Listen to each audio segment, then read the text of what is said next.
Greetings, ladies and gentlemen. It is your favorite warlock practicing necromancer. And today I want to talk about personal mission. What do I mean by personal mission?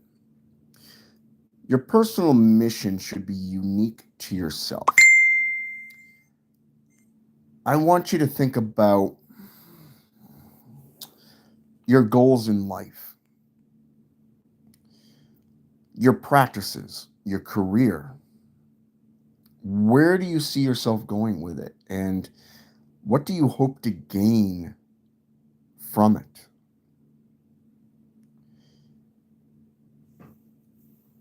If you don't have a mission while running a business, then how are you going to have success in your personal life or in your magical career, your practices themselves? It's the same way if you have personal aims and a mission within spirituality, knowledge, your practices, the alchemical change of self-mastery, self-growth. Think about it.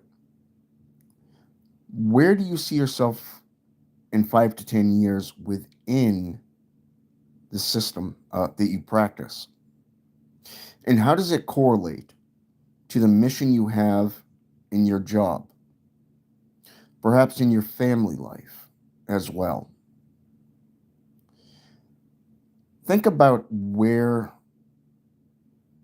it's going and what tactics you're using. Is it successful?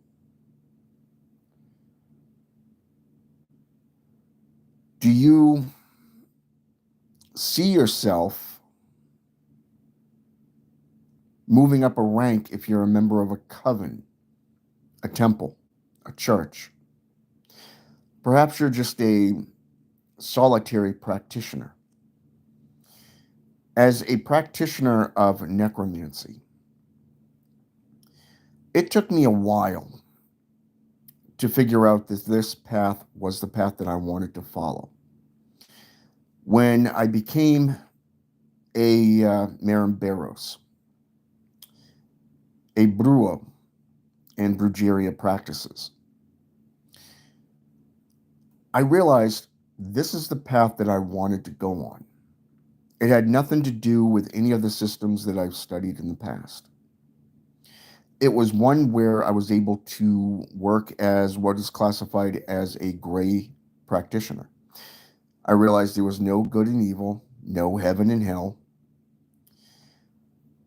no God, no Satan, if you will.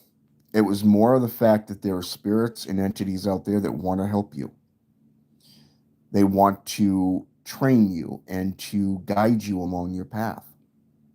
They want you to evolve and be successful, not to drag your ass to hell, like the JCI so colorfully says and states in just about every lecture that they do.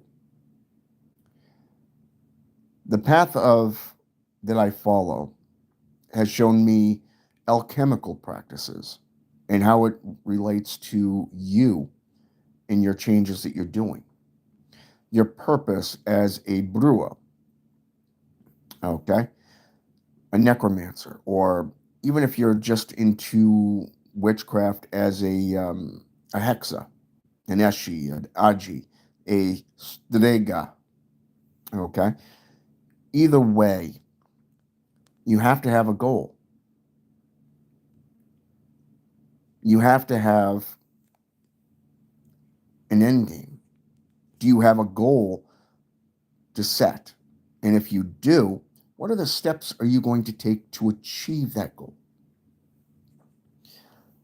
Recently, I started studying parapsychology. And one of the terminologies, I should say, that kept popping up was personality ethics and character ethics. Understanding the both of them and where they can take you specifically if you have that hungry temperament, that atmosphere for learning, for adaptation, within commitment, dedication, and self-motivation within the chosen field of study, practice, and applications within your life. I do apologize. That's a scam call. So, anyways, what I found interesting when I started delving into this was you have those that can guide you, that will do things for you. But how does that help you? Okay? You can lean on others, your parents, your coworkers. You can lean on just about everybody, but it doesn't benefit you. If you teach somebody how to fish, you feed them for life. But if you give a man a fish, you feed him for a day. So what is your goal? What is your purpose in life? What is your mission? For me, it's about learning. It's about studying. It's about practicing every aspect of sorcery within the chosen field that I've chosen to walk, that I've made a lifestyle. I also recommend that when you do this, you don't just make it a lifestyle. You live it, you breathe it. You set the example and you lead by example. Having a personalized code of ethics is a good thing. I recently had an individual try to threaten me, threaten my family. The funny thing is that through the knowledge that I've collected over the years, learning religious studies, the legal system around that from both European to the United States Constitution, to the legal laws of national and international based, not just local but federal. I basically put into play where this individual literally fled. He fled because he knew he was in the wrong. Now, the ironic thing is that no matter what he does, it's already forfeited. But it's if I choose to pursue that drama, which I don't give a shit about. I'd rather block him and continue on my path. Because to me, it's about defining and redefining sorcery. It's about growing as an individual, a solo practitioner. Yes, I work with other practitioners from time to time, being a member of a coven, if you will. But like the Golden Dawn, there's a year and a day. A year of study, a year of practice, and then a day of reflection. The day of reflection is used for those that want to reflect upon the journey of the year to see what has changed within your personal life, your personal practice.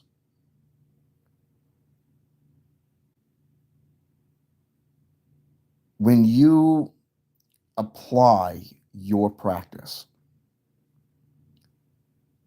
people are going to see it. They're going to respect it because you set yourself aside from the drama. If you look at, say, for an example, the old school way of witches and warlocks, they were the keepers of the sacred knowledge. Their job was to preserve it, to uphold it, to keep it pure. Think about what your duty is to your coven, if you're in one, a temple. You have a creed, a code that you live by, that is set at the beginning. You have knowledge, tests, trials. You have a pamphlet, if you will, that is put forth to educate you, to study, and to practice, right? Same as though you are in college or grade school. You would have to read from a textbook and study. Even if you were given a, let's call it a book report, if you will, you choose the book, right? You choose what to write. But that writing will define you. It will define you in a way that people will take notice. Now, personally, I got no interest in popularity. I don't give two shits about popularity. I don't care about drama. My goal is simple: to learn as much as I can, to study, to define, and to apply to my life in the way of the practices that I do. All you need to do, if you're game, is to step it up. Remember that self-evolution comes at a price. The more you learn, the more you evolve, the more solo you become. You're going to have haters. You're going to have those that sit there and pick on you. But you know what? It's up to you to either ignore it or let it influence you.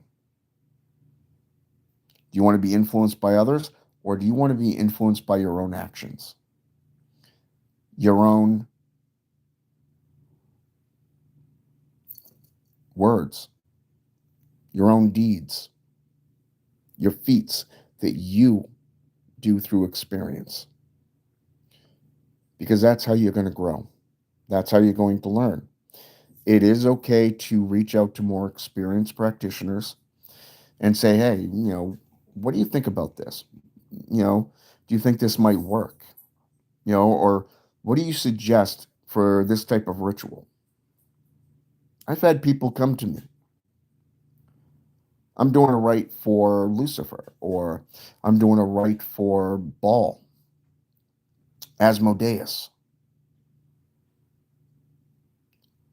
What do you suggest I do at the beginning or during the middle? What kind of offering should I give him or her, depending on if it's a male or female entity? And I would guide them to what I would do. But I would suggest that you find something that's personalized for you, because it's not my relationship that you're going to be working on with that deity. It's your own. This path is not for the faint of heart. It is not for the timid. When you make it a lifestyle, you are in fact becoming what you are practicing.